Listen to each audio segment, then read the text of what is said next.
When I was a young boy, one of the ways that my parents would sometimes try to help me when I was struggling with something or when I was misbehaving is that they would call a time out. Now, a time out simply meant that I was forced to stay at home, to not meet with my friends, maybe my motorbike or my computer was taken away from me. And at the time, obviously, as a young child, I really did not appreciate these time outs. But the goal behind them was a very good and a very noble goal. My father would sit me down and he would say, "Son, I want you to take a time out. I want you to reflect on your life, reflect on what you've done, reflect on what you're doing and on where you're going. Please take a time out." Now, many of you watching this video right now, maybe you're in quarantine because of the coronavirus that is spreading around Europe and is causing a fear in the lives of lots of people. And because of safety reasons, we're alone and we're isolated. And suddenly our schedules are empty. We have all these free hours, right? Maybe last week or 2 weeks ago, you were still working 50 hours a week. And suddenly everything is just quiet. And together with this, there's lots of emotions. There's emotions of fear where people say, what is happening to the world? There's emotions of sadness, maybe if you are sick or if you have lost someone close to you. Maybe there's emotions of depression where people say, what is the use of life if so many things seem to be going wrong continuously? I'm a Christian pastor, and I've noticed that a lot of people tend to only ask what we would call serious or very spiritual questions about life in moments of crises or in moments of disaster.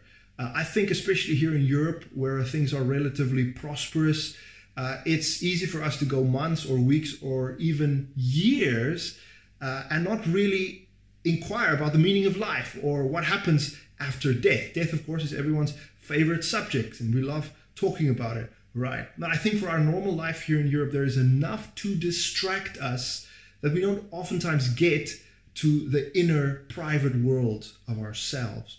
I always imagine that humans are a lot like onions, if you can think what an onion looks like, right? There's multi layers, and oftentimes our lives are lived here at the top, and we don't get to the center of the onion or the center of our lives asking serious questions. And then disaster strikes, or maybe crisis happens, like for many of you watching now, maybe you're in the middle of a crisis or a very difficult situations.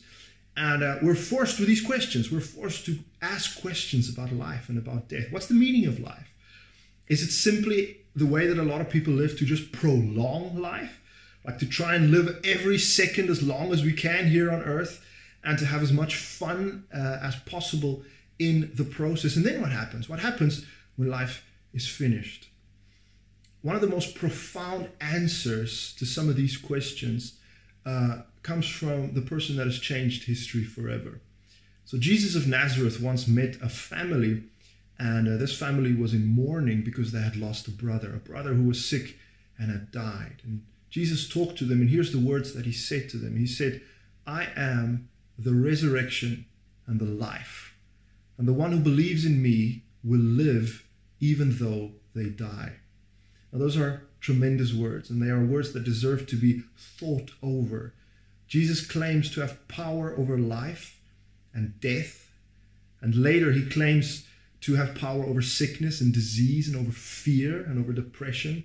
And he claims to be the spiritual medicine that can soothe the unrest in people's souls. And what I really want to encourage everyone to do, those of you watching, is not to believe me and what I say, but to actually read what Jesus said about himself. Could it be that in this time out, this time of self-isolation, God wants to speak to you, wants you to reflect on your life? And I encourage you to get a hold of the Bible, of the New Testament, and read the book of John. Now, John is the fourth book in the New Testament. That's the second part of the Bible. And of course, it's easy to find it online on the internet if you don't have a paper Bible. And John just tells us the story of the life of Jesus, of some of the claims that he made, and of the kind of life that he lived, and how he claimed to have power over life and death. So maybe in this time you could consider reading the book of John and read it with an open heart and come to this and say, Jesus, what do you say about the meaning of life?